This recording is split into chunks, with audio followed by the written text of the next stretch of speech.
இன்றும் நாளையும் நடைபெறவுள்ள ஆசிரியர் தகுதி தேர்வுக்கு காலை 9:30 மணிக்கு மேல் வருபவர்கள் தேர்வு அறைக்குள் அனுமதிக்கப்பட மாட்டார்கள் என தெரிவிக்கப்பட்டுள்ளது.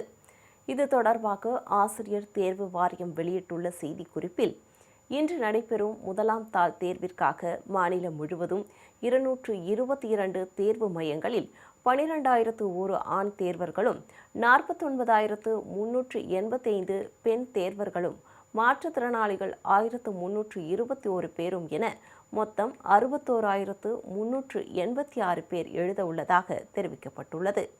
நாளை நடைபெறும் 2ஆம் தாள் தேர்விற்காக மாநிலம் முழுவதும் 613 தேர்வு மையங்களில் ஆண்கள் 40,535 பேரும், பெண்கள் 1,27,208 பேரும், மாற்றுத்திறனாளிகள் 3,151 பேர் என 1,67,743 தேர்வர்கள் தேர்வெழுத உள்ளதாக அறிவிக்கப்பட்டுள்ளது.